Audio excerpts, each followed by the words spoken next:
I'm back with another video. This time it is my month of April wrap-up. I can't believe it's already May, and I don't know if you guys are interested in my personal life at all, but I'm gonna share a little bit. So I am a senior in high school, and so traditionally May 1st is like our college decision day, and I know that this year some colleges have like been more flexible or extended their deadlines just because all the craziness going on obviously in the world. But it has been a little bit of a bummer, I will be honest, because we missed a lot of kind of our senior traditions, and a lot of like, I guess like senior year, especially like second semester, is supposed to be like the most like fun year of like high school, or like fun semester of high school, because like you're basically done with everything, like you're into college and like, you know, and you're just supposed to be able to chill, and that's what a lot of like our senior traditions are. So we have missed out on like a lot of things like prom, and like we had like a senior tea, and like all of these like little fun events, which has been kind of a bummer. I do understand there are worse things going on in the world, so don't get me wrong, I am very grateful for my health and the health of my family, but it has been a little bit of a bummer. But something really sweet my school did was that since today's May 1st, we all decorated our cars and we went to the parking lot, and like our teachers, we had like a little car parade, and our teachers were like cheering us on, and it was a little bit emotional, not gonna lie. And then we all like parked, and then at 3:25, because today's like our last day of school, even though we still have APs, at 3:25 we like honked because that's like the end of the day, and then they set off like confetti. It was just like a fun time, and then they gave us like little cookies, and they even like put a little yard sign in my yard, which I didn't know about. It was like a surprise this morning. It had my name on it, so it was just really cute. So I'm really grateful that my school has been doing something to like try to make this year feel special, because I feel like it would be really easy for them to like kind of ignore us and feel like because we're not really in school, it's not really their job to like make up all of their events. And also, I am lucky because they are trying to reschedule graduation for the summer and trying to reschedule some of our other traditions for the summer, but we'll obviously have to wait and see if those will be, you know, if restrictions will be lifted enough that we're able to like congregate in big groups again for graduation. But I'm sure you guys didn't come here to hear about my personal life. I have a feeling you guys came here to learn about what books I've read, so very exciting. I'm very excited. I only read 6 books this month, which I'm gonna be honest, I'm a little bit disappointed in myself because I've had so much free time and I just haven't been taking advantage of it to read. I think a big problem that I've had is just like not really, or just really struggling with picking up books. Like, I'll be honest, once I start reading, I feel like I am fine and I read a lot, and a lot of these books I read in just a couple of sittings, but it was like picking up the book that took me a while. And towards the beginning of the month I was doing pretty well, to be honest, but then towards the end of the month I kind of slowed down. Okay, so the first book I read this month was House of Earth and Blood by Sarah J. Maas from the Crescent City series.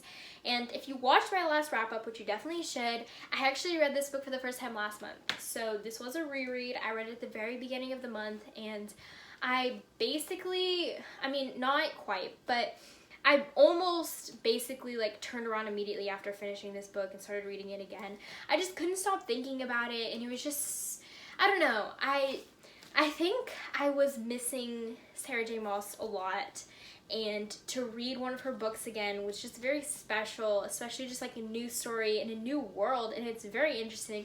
Oh, so if you don't know what it's about, I should probably summarize it for you. It's basically an adult urban fantasy, and so on the blurb, it does give a little bit of a spoiler for kind of what happens in the beginning of the book, but I don't want to spoil it for you guys just in case you haven't read the blurb or read the book, because I went in having read the blurb but like a long time previously, and so I didn't really know what was going to happen, so I feel like it made it a little bit more special for me, and I kind of want that experience for you guys too. So basically, something happens in the beginning of the book, and Bryce Quinlan, our main character, which, by the way, super cool that my name's Quinlan and her last name's Quinlan. Just, Sarah J. Maas and I are on the same wavelength, so.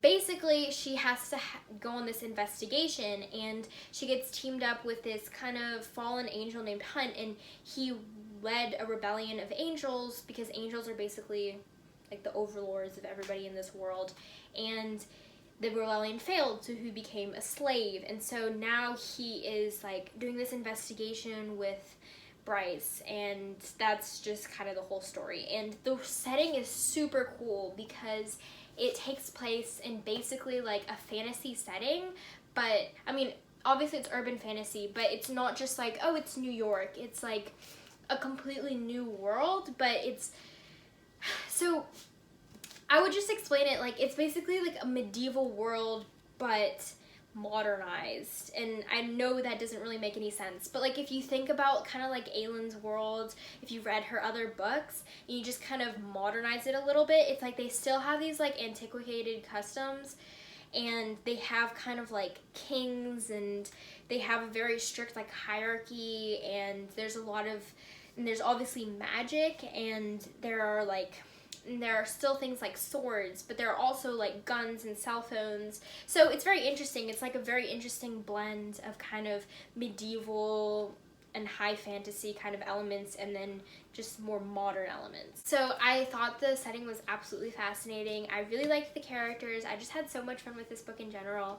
And I'll be honest, I do think I like her other series a little bit better, just because I've had more time with them and I've kind of read them growing up, and I really like bonded with a lot of the characters and kind of the emotional journeys that they've been through.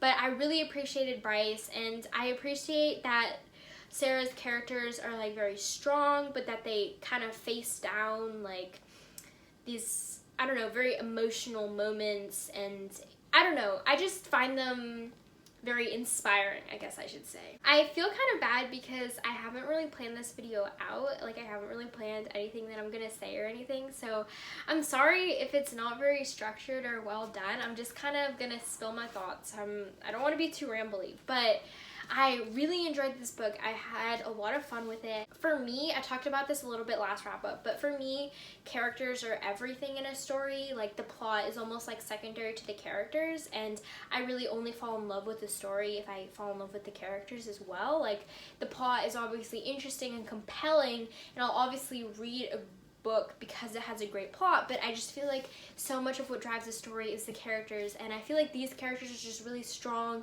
and I love seeing their relationships and their bond like change and develop and grow. And I kind of want to do like a spoiler review on this book because I just had a lot of fun with it, and I feel like I have a lot of thoughts that I want to share, but I don't want to spoil anybody. So definitely check this book out, especially if you're a Sarah J. Maas fan. I do have to say, and I kind of said this last time too, but if you don't like Sarah J. Maas, I have a feeling you won't really like this book, to be honest, like at all, because it's very like Sarah J. Maas-y. Like, the characters are very similar to some of the other characters that she's written. Like, they have kind of similar personalities and just kind of like similar vibes, I would say. So I'm a big fan of Sarah J. Maas, but I know not everybody is. She's pretty kind of controversial, I feel like. And so if you don't really like her that much, I feel like you're not going to really like this book, because it is in a way like very similar to kind of her other books, but it's fun because it's in like a new setting and they are new characters, although I do feel like some of their personality traits are maybe borrowed from some of the other characters that she's written. But I really love this book. It was definitely my favorite book from last month, and I don't want to say it's my favorite book that I read this month because I don't really want to make it a reread. Just like, I just want to count the new books that I've read is what I'm trying to say. But I did really, really enjoy this book, and I had so much fun, and you can tell obviously because I read it twice.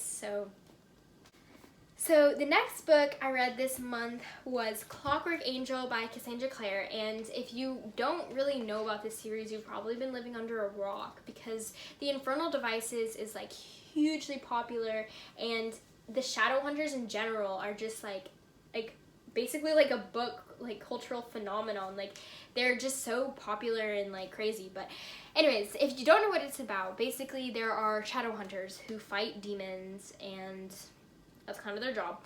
And this book follows Shadowhunters living in Victorian era England, which is super dope because, like, I don't know, historical settings just get to me sometimes. I feel like I do enjoy a good historical fiction.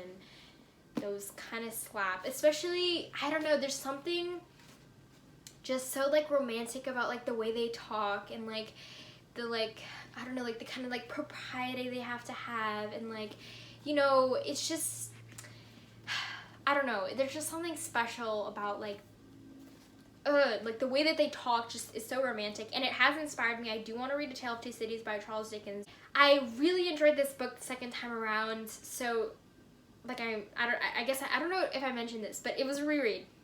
So I read it last time, I guess it must have been like a couple years ago, because to be completely honest, I basically forgot everything that happened in this entire series. And if you are interested, I did vlog it, so check that out. But so you'll see my more like kind of in-depth thoughts, although I didn't go into spoilers, I just kind of talked about it more generally. But it was very fun because I kind of rediscovered a lot of the characters in the series. I obviously remember like our main three characters and kind of what happened with the romance, but that was kind of the biggest thing that I took away from it. I didn't really remember like the plot or the other characters, so it was fun because it didn't feel like it almost felt like I was reading it for the first time is what I'm trying to say. So that was very interesting because I forgot a lot of the details about this book. I would probably give this book 3.5 stars because, like, I did enjoy it, but I don't think Clockwork Angel is the strongest book in this series. It's definitely Clockwork Princess, and I think that's almost, like, universally agreed on. But this is just kind of setting up, I feel like, the rest of the story. And while it's interesting on its own, I feel like it really gets going in the next books, and that's when you really get to know the characters and the romance kind of sparks. So obviously the next book that I read this month was Clockwork Prince by Cassandra Clare, and again, like I said, I feel like this is where kind of the romance in the story really takes off, and this might be a little bit shallow. I feel like you guys might judge me for this, but I feel like I read this more for like the romance and the characters' relationships more than anything. Like the plot is obviously interesting and like with the whole like clockwork creatures and stuff like that, and it's obviously kind of like the setting and like the background for where the story takes place, and it kind of helps fuel the story. But I feel like what really drives the story is just completely like the characters and their relationships. So I would probably give this book like 4 out of 5 stars because I enjoyed this one even more, and again, I forgot a lot of what happens. I would say this book is a little bit more like, you get more in depth in the characters and even kind of more in depth with some of the side characters, so it's just really fun. And then, you guessed it, yes, the next book I read was Clockwork Princess. So this has obviously been kind of a month of rereads because the first 4 books I read this month were actually all rereads. And considering I only read 6 books this month, that does mean that the majority of the books I read were rereads, which I'm going to try to do a little bit better next month. But I have a good reason for all of this. So I love Clockwork Princess so much. I think I would give it like 4.5 out of 5 stars, or maybe even 5 out of 5 stars. I don't know. I'm not gonna be too like specific with like rating my books like here because I'm not really thinking about it in depth, and I read it at basically the beginning of the month, so it's not as fresh in my mind. But this book is kind of a doozy. Like, this book gets me in my feels every single time. The epilogue is what kills me. I definitely cried, and I used to cry a lot more reading books. Like, I used to cry, I don't know, I guess a lot. I was very emotional, but nowadays I feel like it's a lot harder to make me cry when I'm reading a book. And even, I would argue, like, in my kind of favorite series, like in my Sarah J. Maas series, I don't even cry that often, but this epilogue killed me. I didn't think I was gonna cry, but then it was like late at night, and I had been reading for a long time, and I was just like so immersed in the world that I just like, it just killed me. The waterworks, I was so emotional, I was so distraught. And if you watched my vlog, actually, you'll know that I read all 3 books in basically 72 hours. Well, in 72 hours. So I said it was 3 books in 3 days, but it was like over the course of 4 days, okay? But it was just like, so I think part of the reason I was so invested in that world was because I read the books in like such like quick succession, because like I was just so fully immersed in the world because I was spending so much time in such like a small amount of time reading, if that makes sense. And I'll kind of talk about it when I talk about the next book, but I feel like that's really important for me when I'm getting into a book, to like really sit down and get into it. Like if I read only a couple chapters at a time, I feel like I don't really care about the book or the characters as much. But if I like sit down and read like 100, 200 pages in one go, then I feel like I'm really invested in the story and like I'm really going. And that's usually how I read. Like I'll read a couple hundred pages at a time anyway, so it's kind of perfect for me. So I love this book so much, and I just really recommend this series for anybody who's like kind of in the mood for a little bit of like a really romantic romance. Like it's nothing like Sarah J. Maas, but it is very like romantic, and just like the way they talk to each other, and like they're just so like poetic and like beautiful, and just like how do I explain it? Like I don't have a quote, but just like the way they talk about each other and being like, oh, like you set my heart aflame or whatever, just like that kind of vibe. It's just so like cute and romantic, and I just love how they talk to each other. So I don't know, it's just so sweet. So I definitely recommend this book if you guys haven't read it, or not this book, but this series if you guys haven't read it, and especially if you're interested in kind of the historical setting and everything. I just feel like it's such a cute romance, and then the fantasy setting is definitely fun, and it makes for like a little bit more like fast-paced, like adrenaline kind of mood, you know? Okay, the next book that I read is the reason that I read The Infernal Devices in 3 days, and I wanted to get them over with because I didn't want to spend like all month like churning out The Infernal Devices, because again I felt kind of guilty about like rereading so many books at the beginning of the month and not like getting into the new books, and I have so many new books on my TBR, and I was just like, I don't want to spend all of my time reading old books. And basically I wanted to read Chain of Gold by Cassandra Clare, and I know I'm really late. This book came out a while ago, but it was kind of like this and like Crescent City, I feel like had all the hype for a while. Oh, here you go if you want to see it. Okay, I also filmed this in a reading vlog, so if you guys are interested, and I do have my spoilerly thoughts included in case you're really interested. For me, this book, I had a little bit of a hard time kind of getting into it, and it's for a couple of reasons. One was that I felt like there were like a lot of characters that I got introduced to really quickly, and again, like I said, I'm such a character person. Like I feel like books are so character driven, and it's necessary for me to fall in love with the characters to fall in love with the books. But because I got introduced to so many characters in the beginning, I had a really hard time connecting with any one of them. And by the end, I did feel like I connected with more of the main characters, but I felt like kind of throwing all of those characters at me in the beginning made it really difficult to like kind of adjust and like connect with the story, I guess. That's just like all I can say. And then part of it was also because it took me a really long time to read this series. After reading The Infernal Devices in 3 days, I kind of wanted to take a break, and so I didn't really start reading this book until basically like the next week, and then it took me almost like a week to like finish this book. So I was reading it kind of in very spread out chunks, and so it just made it hard to connect with the characters, I think, just because I was reading it. But then kind of like I talk about in my vlog, I also don't know if maybe I was reading it so spread out and it was hard for me to pick up this book just because like I wasn't as into it. Basically what I'm trying to say is that it took me a while to really get into this book, but once I did, I definitely feel like I really like the characters. I especially liked romance. Like I said, Cassandra Clare, just, I love how like romantic her romances are. I just find those really like fun and special. That's kind of it, I want to say. I feel like in some ways Cassandra Clare expected us to really love these characters extra because they are the kids of the Infernal Devices. Oh, I didn't even summarize. Okay, I'm sorry. I'm such a bad booktuber. But if you didn't know, Chain of Gold by Cassandra Clare is basically the follow-up series to the Infernal Devices. And so it follows the kids of the Infernal Devices series in the Edwardian era of London, and there's like a new threat looming, and so these kids kind of have to figure it out. It's their turn to step up and basically save London. I like how each book is very contained within itself, but I'm also not completely sure like where the story is going to lead in the next few books, because I did feel like the story was pretty good at being self-contained.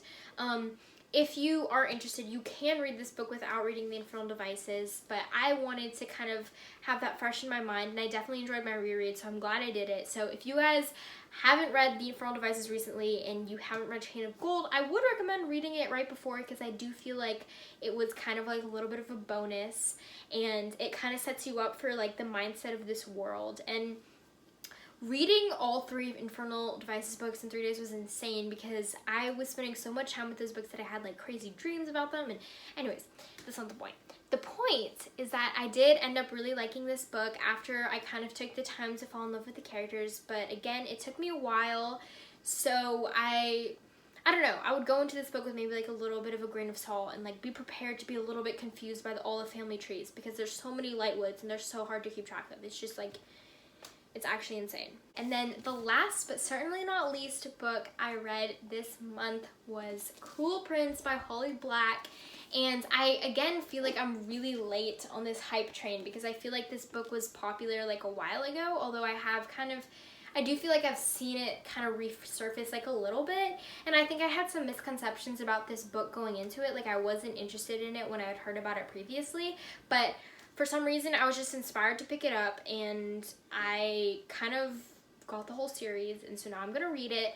But I only recently finished Cruel Prince, basically like a couple days ago. The one thing that I hate about this book is that Cardan has a tail, and I feel like it's not really a spoiler, but I really hate that. If you've read that, you understand.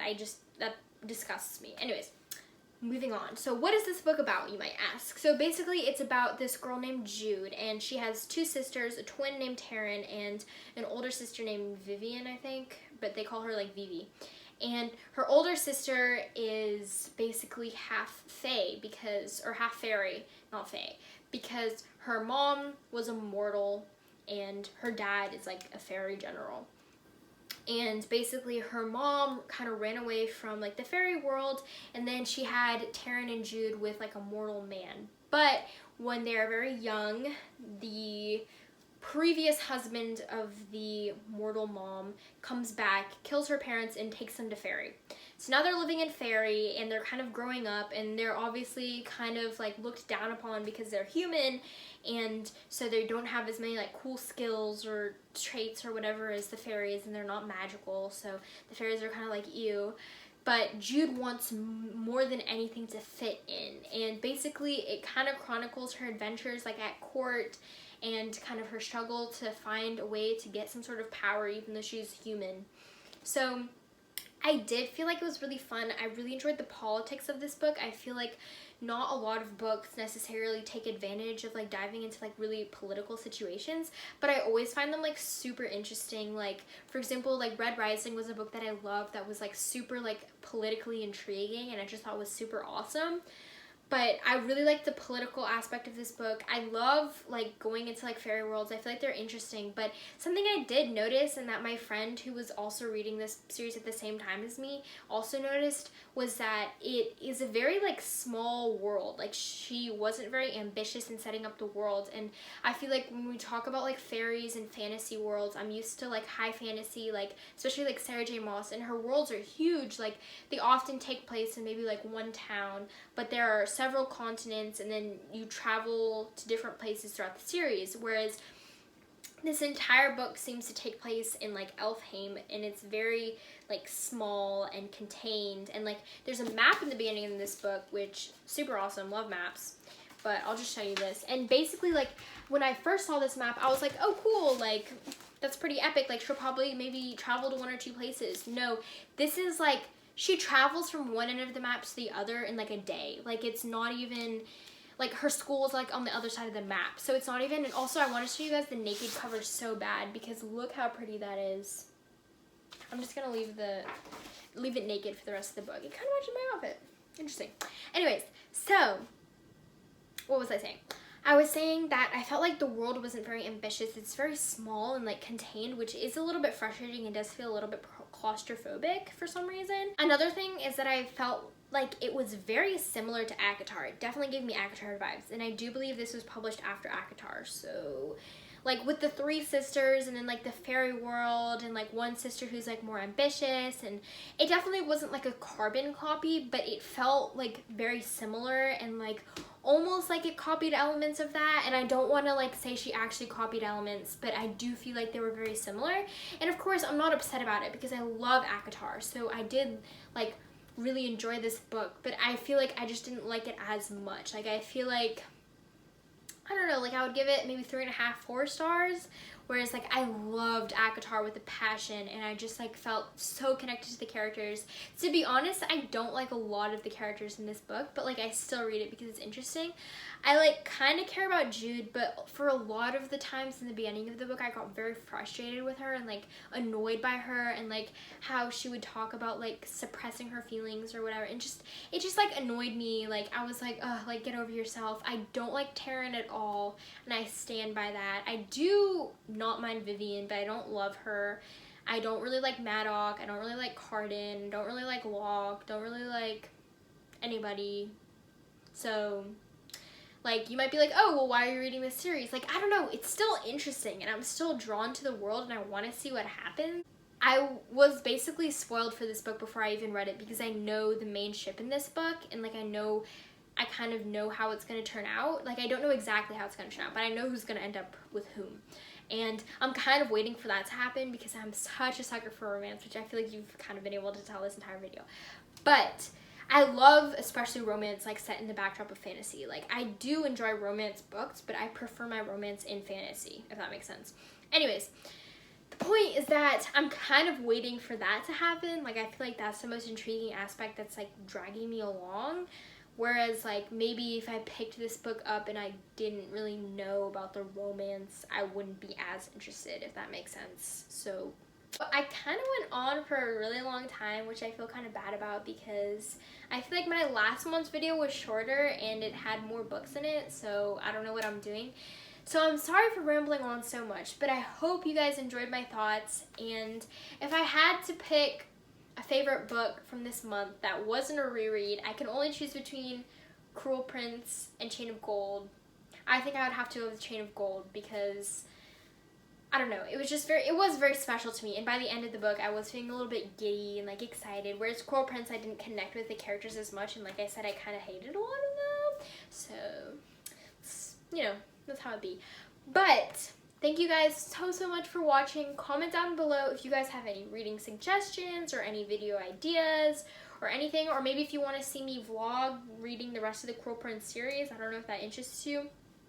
I was thinking about maybe instead of vlogging like certain books, like doing like weekend reading vlogs, because some booktube channels that I watch do that. So I'm just kind of figuring myself out here on YouTube. But thank you guys so much for watching. I appreciate it so much. And I hope to see you next month with even more books. So yeah, I'm just really excited, guys. It's been a good reading month.